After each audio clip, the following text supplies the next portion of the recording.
That location is in the northwest corner, Kigoma, I believe is how you say the name of the town that they're working in. And their goal is to share the message of Christ with people who've never heard it before. And in Tanzania, that means sharing it in areas where people don't necessarily want to hear about the message of Christ, in largely Muslim communities. And they do that without fear. They've never shared a story about any time that they were afraid of something that was going to happen to them. Instead, they go and they build churches. And so one of the things our mission giving this year did was help put a roof on a church like this, a cinder block church. And it's open so that they can get a breeze. And this is where they'll gather. And this is also where they'll hold classes. And Gerald will occasionally teach, I believe 4 times a year he gathers together the ministers from the countryside that he has converted to Christianity. And he's teaching them how to be pastors. And so they come and they spend a week with him and Carol. And they learn what it means to be a minister. And then Carol, in her spare time, builds schools. And in those schools, she takes kids, much like our own, and she teaches them English, and she teaches them the Bible. That's the deal. You don't get the English unless you get the Bible. And the families send them. And they learn and they grow, and then they send them out as missionaries to more and more areas.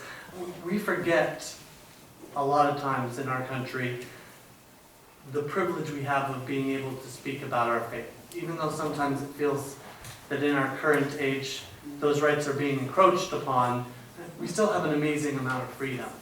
And they're working in a country where the wrong thing said to the wrong person could end up with one of them not making it back on their next furlough. And so we're happy to support their mission because we know that it means people who've never been told the story of Jesus Christ get to hear it for the very first time. So thank you for giving.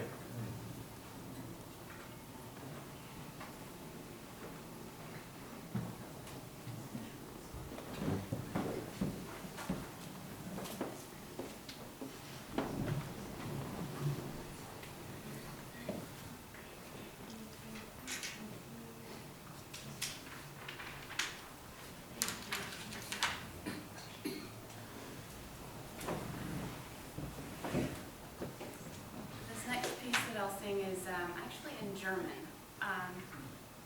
It's an art song written a couple hundred years ago or something like that by Schubert, and translated, the title kind of means you are rest, thou art rest.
Have you ever been up late at night? I mean really late.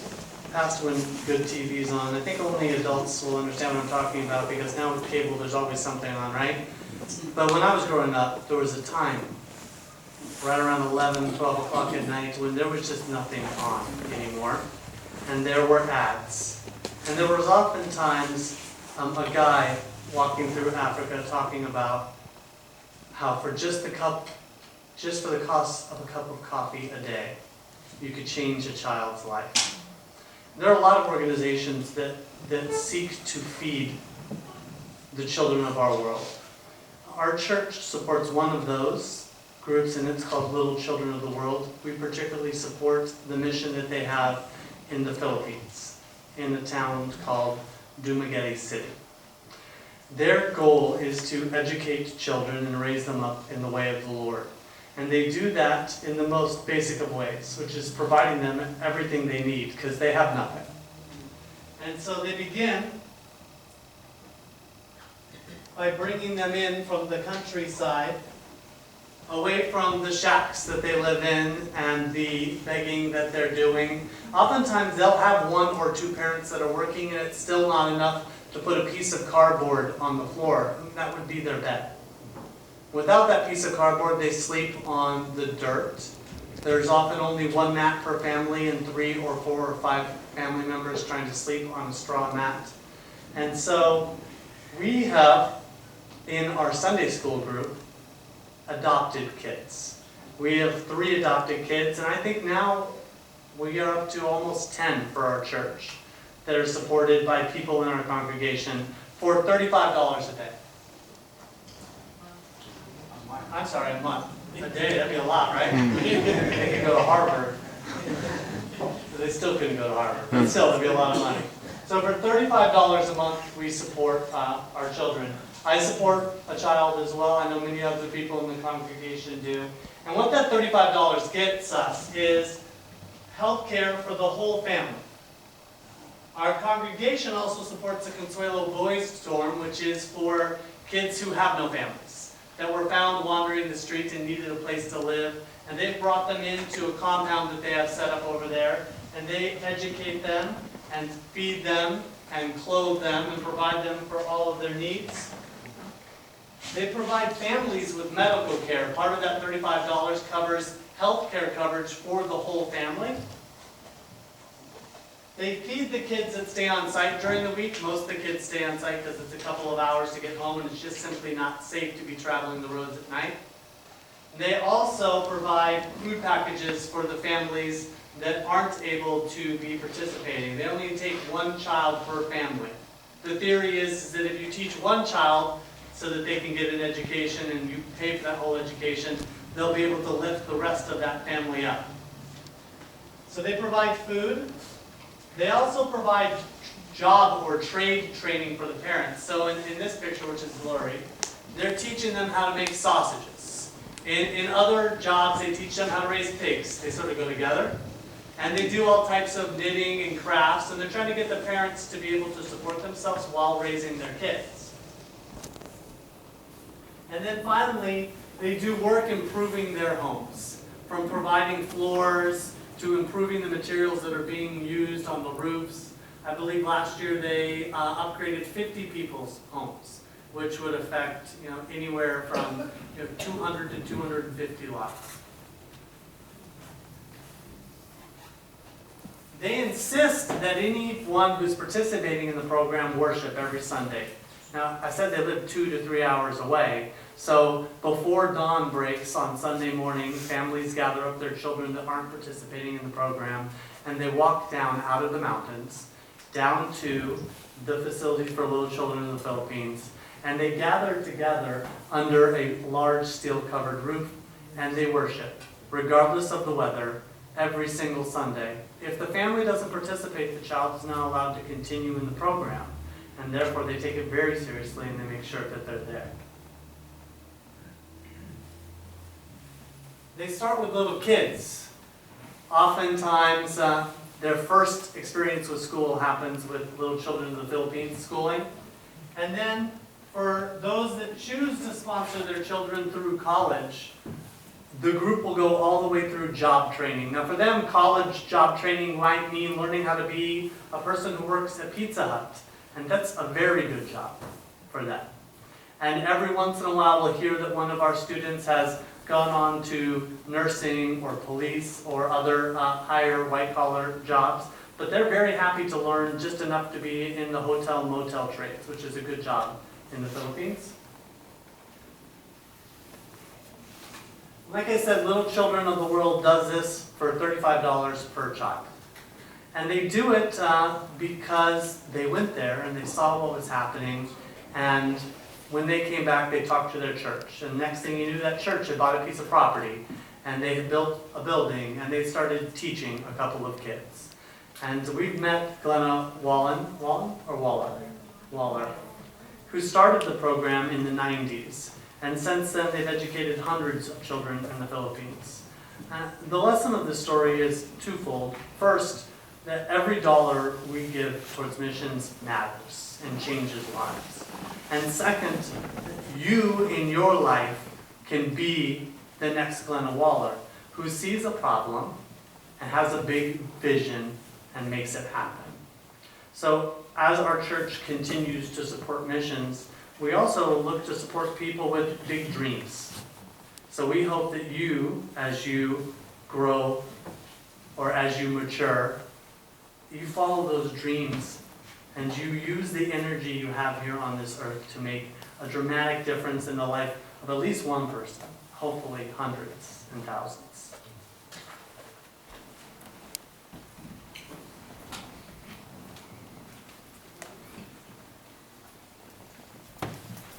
And for our finale this afternoon, you are going to be favored with a piano solo, Chopin's Scherzo No. 2 by Sophia.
more song, and then we will be letting you go home to enjoy the rest of your weekend, what's left of it. We are going to be taking a free will offering that goes completely towards mission.